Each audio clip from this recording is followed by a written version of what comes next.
I've spent over 30 years as a documentary filmmaker, and we're constantly looking for funding and developing new ideas for projects. And in 2008, it was the 75th anniversary of the Ukrainian famine genocide, the Holodomor.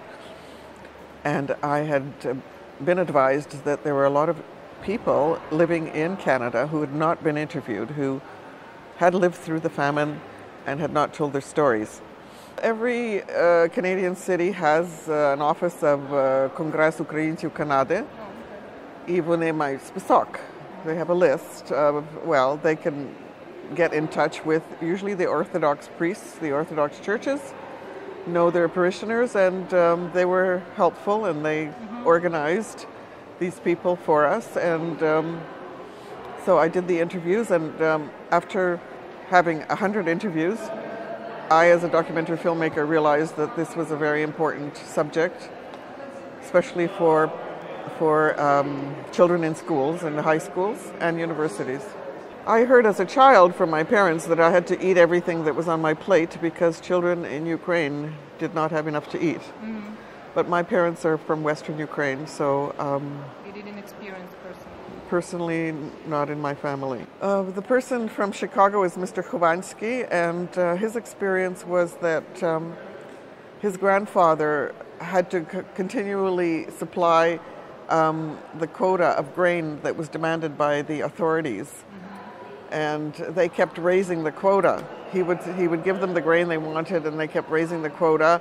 He didn't have any food or grain for his family, but he kept having to supply it to the kolkhoz, to the commune. And he said after a while his grandfather was starving himself, and he couldn't possibly fulfill the demands of the Soviet authorities. Each story that I have is very short, and they contribute to the narrative of the film.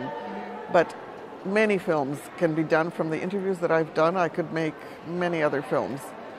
I didn't go into detail about what these people ate or how they survived, those people that survived. I mean, yes, they ate dead rats and dead horse meat and birds and their pets, and they ate leaves off trees. So they all tell you this, but day after day these children had nothing to eat and were begging their parents for food, and their parents didn't know how they were going to make their children survive. In Toronto, many of the survivors have come, and some of them have come to speak to the audience. Yeah, they're happy. They're very happy that they've made the film, that they were taking part in the film, and they're always very, very complimentary that the film is done. I've never had anybody say to me that they were very upset when they watched the film. Although they say when they recall these events, and some of them have daily nightmares about these events. But they try not to think about it too much because it is very upsetting for them. It's already in the schools in Toronto, and I know that in Chicago you have a program where they teach genocide in the schools. So I'm hoping that people will buy the film here in Chicago, and it's half hour, so it's perfect for a lesson. In Toronto we have Genocide Week, and they commemorate the Holodomor. So we have a history teacher who has dedicated her life to disseminating information about Holodomor because her parents lived through it, and she has actually given seminars and appeared at conferences of teachers and told people about the film.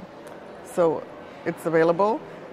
It's also been on Ukrainian television in Ukraine, and it's also available in Memorial in Kyiv, which had a screening in last November for the first time. So I hope that to go to the festival in Ukraine in April as well, and to show it there. About 5 years ago I started a film called A Whisper to a Roar, which played here, as a matter of fact. And we had a research team who looked at the subject and also had experts in Europe and Ukraine who told us the whole story about the Orange Revolution, about the history of Ukraine, its relationship with Russia over the centuries. And because of that, I became very interested in Ukraine as a country. The history came out of the interviews with all the people that we talked to and the research that we did. So that when the revolution started this time, I was there within 3 or 4 days by accident. I knew the story and the history of Ukraine from my other film. I showed up in Kiev on the 3rd or 4th day of the protests. My friends said, "Drop your bags at your hotel, you're coming to a revolution." And I said, "What are you talking about?" And they said, "Come to the Maidan with us." And I had my camera in my bag because I was going to do another project with Andriy. And suddenly I find myself in the middle of 500,000 people with children on their shoulders protesting what Yanukovych had done, and the association agreement, reneging on the association agreement. I understood why they were protesting. Everybody knew Yanukovych was corrupt as hell, and so I kept shooting. I'm a journalist, and I'd never been in a sea of people protesting before, ever. And that was okay. I was filming it, and I was realizing that people had their children on their shoulders, and there was a very peaceful, almost happy kind of picnic of a protest. It wasn't intense and hard in those days. But then Yulia came up to me and said, "Here, wear this." And I said, "No." She said, "Put it on your bag." And I said, "No, I can't. I'm a journalist." And she said, "Yesterday you were a journalist. Today you're a protester with us." And I went, okay, because I believed in what they were doing. And I put it on my bag, and I wore it for the next year. And I was very proud that I did, because I had never taken sides in anything that I had ever filmed before. And that's when I decided I wasn't going to tell both sides of the story. I was going to tell their side, because I suddenly became a partisan, not a partisan, but you know what I mean. I was on their side. What I was seeing were the personal stories of people that I knew in their own fight. And I thought that was a really much more interesting story to tell, why somebody gets involved in a revolution. I didn't say they're right or wrong from a global perspective. I said, here's what they feel and what they think and why they're doing this. And that's enough of a wonderful story for me. So I didn't care about the other side. I didn't. Yulia became a part of the film to me kind of in the beginning, because she's a beautiful young girl who's incredibly brilliant. And I saw the two of them as the face of Ukraine that I wanted to show to the rest of the world. Because the rest of the world thought of, and probably still thinks of, Ukraine as babushkas and vodka drinking, fat guys. And I said, no, that's not the Ukraine I know. Yulia's mother is a very strong woman. And she terrifies everybody. And you? Yeah, and Yulia too. And so, in fact, when she took the job in Odessa, she said, I'm in charge of this big operation. She said, I've never led so many people. I said, just be your mother. Your mother would know how to do it. And she said, oh, got it, good idea. And but the family. She said her inspiration for the love of Ukraine, came from reading poets and Shevchenko, and when she was young. And she was educated at a young age by the people who loved Ukraine and Ukrainians and Ukrainian history. And she said, I got that inside me before I even knew there was another option, before she even learned about Soviet history.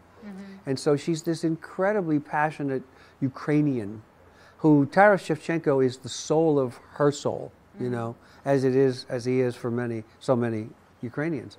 I've not heard any criticism of the movie about politics at all. I've heard people trying to correct some of the story, but the corrections that they give me are from information that happened after the film was done. And in fact, I think I'm going to have an epilogue at the end of the film that says the following things have been learned since this movie was finished. Yeah. But no political complaints at all. I want to stay with Yulia and tell her story because she's rising. She's going to be a power for your country for years. I wanted to tell the story of Ukraine that I know, because Americans don't know anything about Ukraine. They know what Putin says, what Russian propaganda says, what RT says, but they don't know, because the Ukrainian government is not putting any money into public relations, into telling their story. And nobody in America cares about Yatsenyuk, nobody cares about Poroshenko. They care about Yulia, they will care about Andriy. She's the face that Americans know. And I wanted to tell the story about the people that I fell in love with in the country of Ukraine, and why the Americans should care about them and support them and do everything we can to help keep that country free from the what did I call it in the film, from the oppression of the East, you know. The most important thing is we have a good story. We have a story that's going to stir the passion of the people in the audience. And then the second line of where we cut is we want to make sure that the film is a film. Because a lot of times we have, just the talking heads. What I really loved about Ariadna's film, The Holodomor, is that we saw the individual who had gone through it, or maybe a relative went through it. They talked, and then we moved to pictures, we moved to art, we moved to... So we allowed the images to support the dialogue, and the dialogue supported the images. What I love most about the second film about the Ukraine, as it complements our festival, is that it's all about democracy. It's all about what basically what the festival is about, is that we reach out to people, we stir their passion, we create dialogue so people will make change. And the change is all part of keeping democracy fresh.